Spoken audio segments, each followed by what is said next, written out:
Wednesday at 2 p.m., Emma stepped off the elevator onto the executive floor, a world away from her cubicle farm below, with floor-to-ceiling windows offering panoramic views of Manhattan, decor of modern art and expensive minimalism, and even the air seemed different, cleaner, quieter, rarefied. Victoria appeared, a polished woman in her 50s, saying, "Ms. Chen? I'm Victoria, Mr. Hayes is ready for you," and she led Emma to Alexander's office, which was less intimidating than feared, still luxurious but with personal touches like bookshelves lined with everything from business texts to classic literature, a vintage record player in one corner, and through the windows behind his desk the city stretched out like a promise. Alexander stood as she entered, and for a moment Emma was transported back to the Gala, to the feeling of his hand on her waist, the warmth in his eyes as they'd talked for hours. "Emma," he said with the same smile from that night, "thank you for coming, please sit," but she remained standing, challenging him, "Mr. Hayes," and he interrupted gently, "Alexander. I think we're past formalities, don't you?" She asked, "Are we? Because at the Gala you let me go on and on about Hayes Industries, about the mysterious CEO I'd never met, and you didn't say a word," and he asked, "Would you have been as honest if you'd known who I was?" The question stopped her and she admitted, "I don't know. Probably not," to which he said, "Exactly. Emma, I attend maybe 3 social events a year, and when I do I spend the entire time being pitched ideas, networking requests, investment opportunities. For once I wanted a conversation without all that." Emma said, "So you lied," but he corrected, "I omitted, there's a difference," and she challenged, "Is there? You let me talk about wanting to create meaningful work, about my dreams and failures, and the whole time you knew you could make those things happen with a single phone call." Alexander agreed, "I could, but I wanted to hear what you'd say if you thought I couldn't, and what I heard was someone with brilliant ideas, genuine passion, and the kind of authentic vision that's rare in corporate America," and he pulled out a folder saying, "This is the full proposal for Hometown Stories. I want you to lead it." Emma opened the folder, her breath catching at the scope, budget allocation, team structure, timeline, success metrics, comprehensive, professional, and almost identical to what she described in that alcove overlooking Manhattan. "This is my idea," she said quietly, and Alexander replied, "It's our idea now, if you want it to be," but she asked, "Why? You could give this to anyone, someone with more experience, better credentials, an MBA from somewhere more prestigious than CUNY." He said, "I could, but they wouldn't care about it the way you do, they'd see it as a career step, a line on a resume. But you see it as a mission," and when she asked, "And if I fail?" he replied, "Then you fail, but I don't think you will." He stood, moving to the window, saying, "I built Hayes Industries from nothing, Emma. I know what it's like to have ideas that everyone says are impossible, and I know what it's like to need someone to believe in you before you can believe in yourself." The vulnerability in his voice surprised her, and for a moment he wasn't the CEO of a billion-dollar company, he was just Alexander, the man who danced with her because she needed rescuing. "I have conditions," Emma said as her decision crystallized, and Alexander turned with raised eyebrows saying, "I'm listening." She stated firmly, "First, I pick my own team, no executives forced on me for oversight," and he agreed immediately. Then, second, authentic community engagement means we sometimes have to criticize corporate practices, including Hayes Industries practices if necessary, and he agreed, though noting his PR team may have heart attacks, and finally, third, no special treatment. "I'm not interested in being the CEO's pet project. If I do this, I do it on merit." Something shifted in Alexander's expression as he said, "Emma, I need to be clear about something. My interest in this project is genuine. My interest in you," he paused, "my interest in you is also genuine, but I would never confuse the two. If you take this role, you'll report to the VP of Marketing, not to me. Your success or failure will be based on results, not on whether you're willing to have dinner with me." Emma asked, "Are you asking me to dinner?" and he replied, "Not yet. First I'm asking if you want this job." Emma looked down at the folder, at the manifestation of a dream she'd barely dared to voice, thinking of her cubicle on 37, of Gerald's micromanagement, of the slow suffocation of another year doing work that didn't matter, thinking of Marcus's words, "You'll never amount to anything," and Alexander's, "Passion is the foundation of every great innovation," and she said, "Yes. I want the job." Alexander's smile was radiant as he said, "Then it's yours. Victoria will handle the paperwork, you'll start Monday with a new office on 40 and a budget meeting Tuesday. Any questions?" 1,000 questions crowded Emma's mind, but one emerged clearly, "Why did you dance with me?" At the gala, you saw Marcus looking smug and you could have just walked past. Why did you stop? Alexander was quiet for a long moment before saying, because you looked the way I felt after my divorce 3 years ago. Lost, diminished, like someone had convinced you that you were less than you were, and he met her eyes adding, I know what that feels like, and I know how hard it is to find your way back from it. The honesty in his words settled something in Emma's chest. Whatever this was, professional opportunity, unexpected friendship, or something more complicated, it was real, it mattered. Thank you, she said softly, for the dance, for this, for believing, and Alexander replied, thank you for reminding me why I started this company in the first place. Now go home and celebrate, this is a big moment, Emma Chen, you should acknowledge it. Monday morning Emma moved her belongings to her new office on the 40th floor, still not an executive suite but a real office with a door, a window, and space for a team, and within 2 weeks she'd assembled her crew, Priya from marketing, Dev from data analytics, and Jordan from community outreach. At their first official meeting Emma said, here's the plan, we're going to prove that authentic community engagement isn't just good PR, it's good business, but we do it right, no performative corporate social responsibility, no check writing without actual engagement, we find businesses that matter to their neighborhoods and we help them thrive.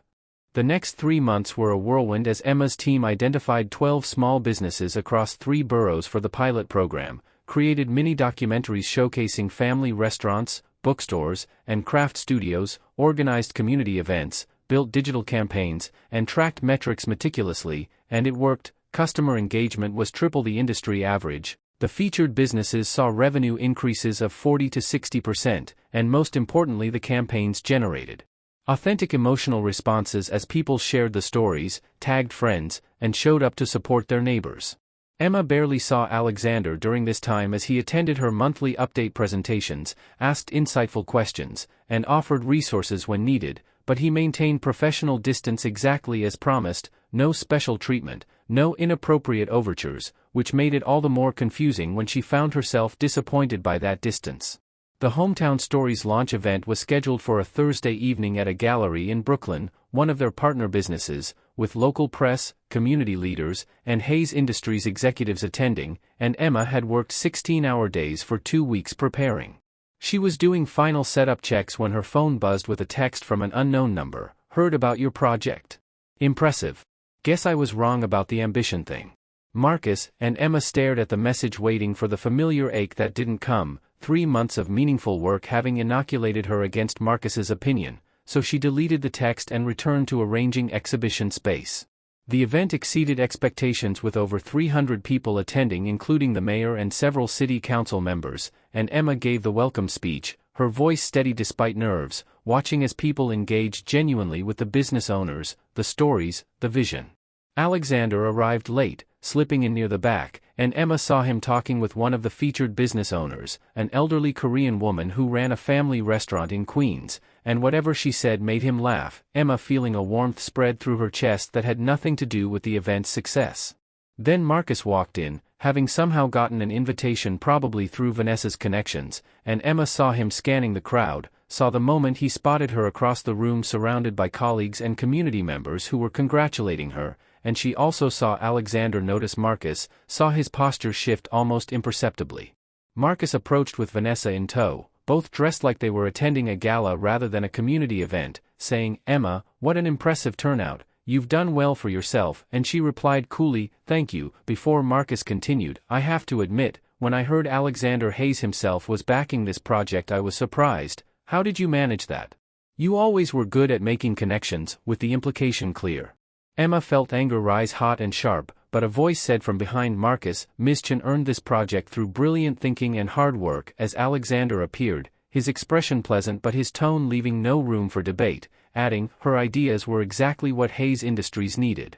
Marcus turned with recognition dawning, saying, Mr. Hayes, I didn't realize you'd be here, and Alexander replied, of course I'm here. This is one of the most important initiatives we've launched, with his hand settling lightly on Emma's shoulder, a gesture of support that felt both professional and personal as he said, Emma has exceeded every expectation, we're very fortunate to have her.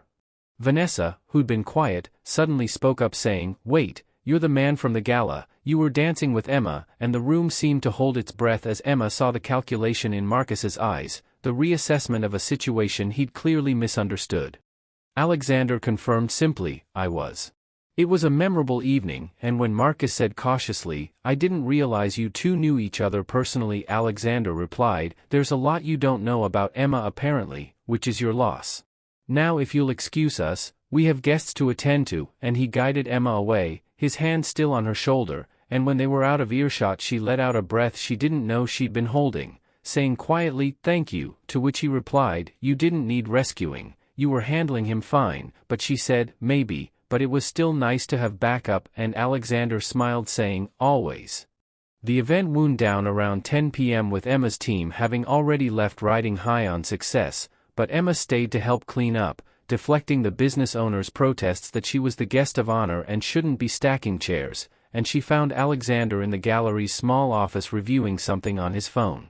You're still here, Emma said, and he looked up and smiled saying, so are you. I thought you'd be out celebrating with your team, but she explained, I will be, tomorrow, tonight I just wanted to sit with it I guess, we did something real Alexander, those businesses, those stories, they matter, and he agreed, they do, you should be proud. Emma leaned against the doorframe saying, I am, also exhausted, also terrified about scaling to the next phase, also about 12 other emotions I don't have names for, and Alexander replied, that sounds about right for launching something you care about. Want to get out of here? There's a diner nearby that makes terrible coffee and excellent pie, and she said, that sounds perfect. They walked through Brooklyn streets still warm from summer's last gasp, talking about everything and nothing, and the diner was exactly as described with fluorescent lights, cracked vinyl booths, and pie that was absolutely worth the terrible coffee. Can I ask you something? Emma said halfway through her slice of cherry pie, why marketing? With your background in tech you could have launched any initiative, why choose something so far from your expertise? Alexander considered this before saying, after my divorce I threw myself into work, built Hayes Industries into what it is now, very successful, very empty, and he met her eyes adding, I was at that gala because my mother bullied me into attending, I was planning to leave within the hour, and then I saw you, but Emma said wryly, crying over my ex, and Alexander corrected. Standing tall despite everything trying to diminish you. You reminded me that there's more to life than quarterly earnings and stock prices, that sometimes the most important work is also the most human work. The honesty in his words made Emma's breath catch as she started to say, Alexander, but he said quickly, I'm not expecting anything, I meant what I said about keeping things professional, but I also want you to know that meeting you changed something for me, reminded me of who I wanted to be when I started this company.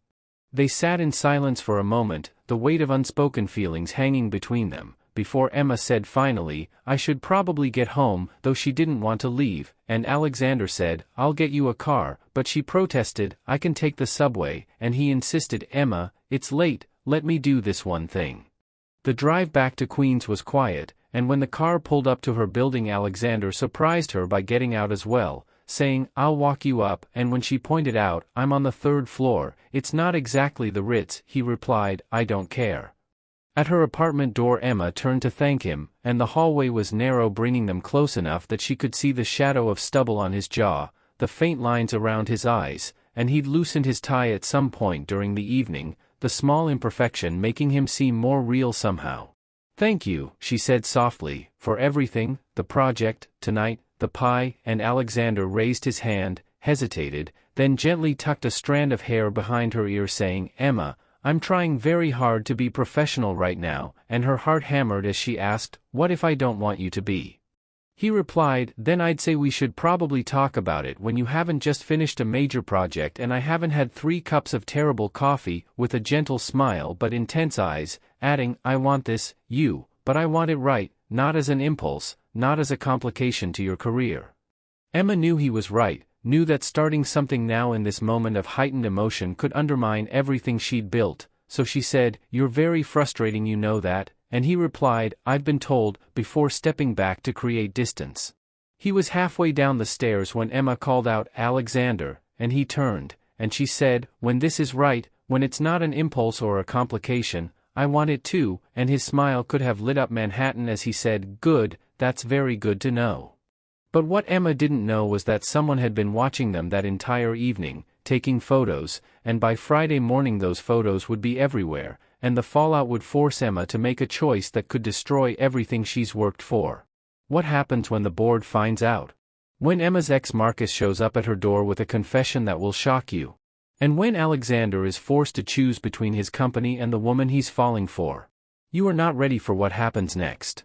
Comment Part 2b if you need to know how this ends. Trust me, the Evening Post will blow your mind.